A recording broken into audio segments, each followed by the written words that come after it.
नमस्कार दोस्तों, मैं आप सभी के लिए लेके आई हूँ daily current affair GK GS की मोस्ट इम्पॉर्टेंट क्वेश्चन। चलिए शुरू करते हैं। आज का हमारा पहला प्रश्न है, नीति आयोग के वार्षिक स्वास्थ्य सूचकांक 2020-21 में किस राज्य को शीर्ष स्थान हासिल हुआ है? Option A Tamil Nadu, B Kerala, C Karnataka, D Maharashtra. Right answer होगा बी केरल। आइए इसका सल्यूशन देखते हैं। 2020-21 के कोविड काल के लिए नीति आयोग के वार्षिक स्वास्थ्य सूचकांक जारी किया है। सूचकांक की प्रमुख विशेषताएं निम्न दिया गया है। समग्र प्रदर्शन के आधार पर बड़े राज्यों में 19 बड़े राज्यों में केरल, तमिलनाडु और तेलंगाना ने समग्र प्रदर्शन में क्रमशः पहला, दूसरा और तीसरा स्थान प्राप्त किया है। बिहार 19वां, उत्तर प्रदेश का 18वां और मध्य प्रदेश का 17वां सूची में अंतिम स्थान है। छोटे राज्यों में देखते हैं।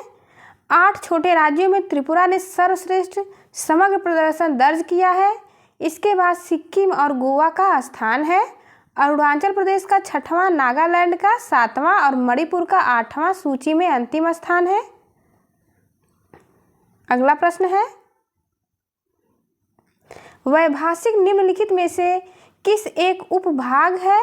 ए जैन धर्म का, बी आजीविक संप्रदाय, सी बौद्ध धर्म, डी वैष्णव धर्म। राइट आंसर सी बौद्ध धर्म का है। आइए इसे विश्लेषण के माध्यम से समझते हैं। सभी बौद्धों की तरह सर्वास्तिवादी हर चीज को अनुभवजन्य मानते हैं जो कि नश्वर है। वे मानते हैं कि धर्म कारक शाश्वत रूप से मौजूद वास्तविकताएं हैं। इसके विपरीत स्वतांत्रिकों ने कहा है कि धर्म कारक शाश्वत नहीं बल्कि क्षणिक है और केवल वास्तव में विद्यमान धर्म ही वर्तमान में कार्य कर रहे हैं। अगला पॉइंट है, गौरतलब है कि सर्वास्तिवाद शाखा को दूसरी शताब्दी सीई की टीका महाभिषा के कारण वैभाषिक के रूप में जाना जाता है। इस पाठ पर अपने धर्म कोश में 4वीं और 5वीं शताब्दी के महत्वपूर्ण बौद्ध विचारक वसुबंध द्वारा टिप्पणी की गई थी। इस प्रकार सर्वास्तिवाद शाखा के तत्व महायान विचारधारा को प्रभावित करने लगे थे। अगला प्रश्न है, इंपॉर्टेंट क्वेश्चन है, परितंत्रों की घटती उत्पादकता के क्रम में उनका निम्नलिखित में से कौन सा सही अनुक्रम है? ए महासागर, झील, घास स्थल, मैंग्रोव, बी मैंग्रोव, महासागर, घास स्थल, झील, सी मैंग्रोव, घास स्थल, झील, महासागर, डी महासागर, मैंग्रोव, झील, घास स्थल। राइट आंसर है सी मैंग्रोव, घास स्थल, झील, महासागर। आइए इसका विश्लेषण देखते हैं। उत्पादकता बायोमास उत्पादन की दर या एक इकाई समय में प्रति इकाई क्षेत्र में एक विशेष पोषी स्तर द्वारा उत्पादित या प्राप्त या संग्रहित खाद्य ऊर्जा की मात्रा है। इसे प्रकाश संश्लेषण द्वारा पौधों में संचित ऊर्जा के रूप में भी परिभाषित किया जा सकता है।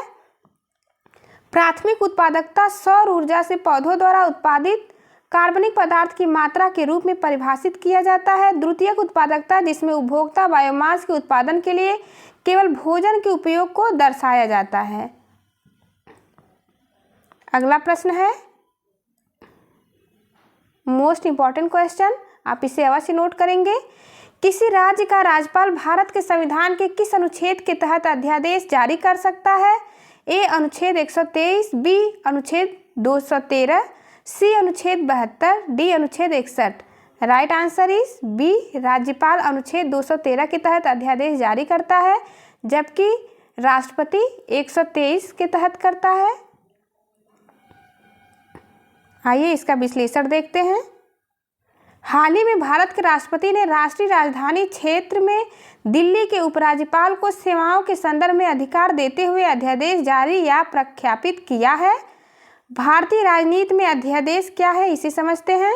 भारत के संविधान का अनुच्छेद 123 राष्ट्रपति को अध्यादेश जारी करने हेतु कानून बनाने की कुछ शक्तियां प्रदान करता है। यह तब जारी किया जाता है जब दोनों सदनों में से कोई भी अत्यावश्यक परिस्थितियों में सत्र में नहीं होता है। अगला पॉइंट, जब अध्यादेश प्रख्यापित किया जाता है और विधायी सत्र अभी शुरू नहीं हुआ है तो अध्यादेश कानून के रूप में प्रभावी रहता है। लेकिन इसके पुनः प्रख्यापन के 6 सप्ताह के भीतर संसद द्वारा अनुसमर्थन आवश्यक होता है। बता दें कि किसी राज्य का राज्यपाल भी राज्य में विधानसभा सत्र न होने की स्थिति में भारत के संविधान के अनुच्छेद 213 के तहत अध्यादेश जारी कर सकता है। अगला प्रश्न है, नीति आयोग के उपाध्यक्ष की नियुक्ति किसके द्वारा की जाती है? ए राष्ट्रपति, बी प्रधानमंत्री, सी संसदीय समिति, D Lok Sabha speaker. Right answer is B, प्रधानमंत्री के द्वारा की जाती है। आइए इसका विश्लेषण देखते हैं। प्रधानमंत्री श्री नरेंद्र मोदी ने हाल ही में नई दिल्ली के न्यू कन्वेंशन सेंटर में आयोजित नीति आयोग की 8वीं गवर्निंग काउंसिल की बैठक की अध्यक्षता की। नीति आयोग के बारे में देखते हैं। इसकी स्थापना 1 जनवरी 2015 को योजना आयोग के स्थान पर किया गया था।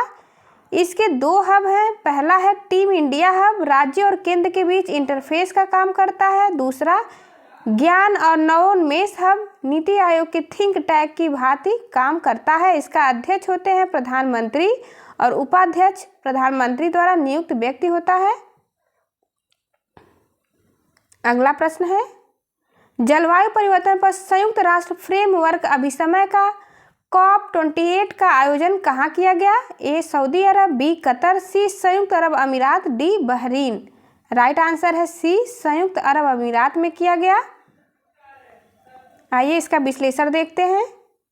हाल ही में रिलायंस इंडस्ट्रीज लिमिटेड के अध्यक्ष मुकेश अंबानी को अंतर्राष्ट्रीय सलाहकार समिति के सदस्य के रूप में नामित किया गया है। यह समिति COP28 की अध्यक्षता के लिए मार्गदर्शन और परामर्श प्रदान करेगा। क्या है COP28? इसे समझते हैं। संयुक्त अरब अमीरात वर्ष 2023 में अबू धाबी में संयुक्त राष्ट्र जलवायु परिवर्तन फ्रेमवर्क सम्मेलन के COP28 की मेजबानी करेगा। इसका आयोजन 30 नवंबर से 12 दिसंबर 2023 तक दुबई में आयोजित किया जाएगा। अगला प्रश्न है, 1828 की तुर्को मनचाई की संधि निम्नलिखित में से किससे संबंधित थी? ए आंग्ल अफगान संबंध, बी रूस फारसी संबंध, सी आंग्ल सिख संबंध, डी इनमें से कोई नहीं।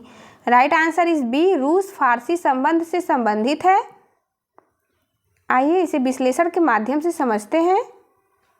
19वीं शताब्दी के प्रारंभ में फारस में बढ़ते रूसी प्रभाव ने ब्रिटिश प्रभाव को प्रतिस्थापित किया और भारत के लिए फरात नदी से होते हुए एक नवीन मार्ग स्थापित करने की अंग्रेजों की योजना को विफल कर दिया। विशेष रूप से तुर्को मनचाई की संधि 1828 के बाद अंग्रेज भारत के संबंध में रूसी योजनाओं के बारे में चिंतित हो गए थे। कुछ अन्य पॉइंट्स दिया हुआ है, आप चाहे तो इसे नोट कर सकते हैं। अगला प्रश्न है, निम्नलिखित में से किस देश के साथ यूक्रेन अपनी सीमा साझा नहीं करता है? A Bulgaria, B Romania, C Poland, D Slovakia. Right answer is A Bulgaria. आइए विश्लेषण देखते हैं। यूक्रेन पूर्वी यूरोप के स्थित एक देश है। इसकी राजधानी कीव है जो उत्तर मध्य यूक्रेन में नीपर नदी के तट पर स्थित है। यूक्रेन की सीमा उत्तर में बेलारूस, पूर्व में रूस, ओजोव का सागर, दक्षिण में काला सागर, दक्षिण पश्चिम में मोल्डोवा व रोमानिया तथा पश्चिम में हंगरी, स्लोवाकिया एवं पोलैंड से लगती है। अगला प्रश्न है, निम्नलिखित में से कौन सा देश पैसिफिक रिंग ऑफ फायर का हिस्सा नहीं है? A New Zealand, B Australia, C Canada, D Philippines. Right answer is B Australia. आइए इसका विश्लेषण देखते हैं। रिंग ऑफ फायर, जिसे सरकम पैसिफिक बेल्ट भी कहा जाता है, प्रशांत महासागर के साथ विस्तृत एक ऐसा क्षेत्र है जहां अधिकांश सक्रिय ज्वालामुखी और भूकंप रिकॉर्ड किए जाते हैं। रिंग ऑफ फायर का भौगोलिक विस्तार देखते हैं। रिंग ऑफ फायर प्रशांत, जुआन डे फूका, कोकोस, भारतीय ऑस्ट्रेलियाई नाजका, उत्तर अमेरिकी और फिलीपीन प्लेट सहित कई टेक्टोनिक प्लेटों के साथ लगभग 40,000 किलोमीटर तक विस्तृत है। रिंग ऑफ फायर में स्थित कुछ महत्वपूर्ण देशों के नाम दिया हुआ है, आप चाहे तो इसे नोट कर सकते हैं। लास्ट क्वेश्चन हमारा, हाल ही में खबरों में रहा सेंडाई फ्रेमवर्क किस क्षेत्र से संबंधित है? ए ओजोन संरक्षण, बी आपदा जोखिम, सी जलवायु परिवर्तन, डी हरित गैस उत्सर्जन। राइट आंसर इज बी आपदा जोखिम से संबंधित है। Thank you for watching. चलिए मिलते हैं आपसे अगली वीडियो में, तब तक के लिए नमस्कार।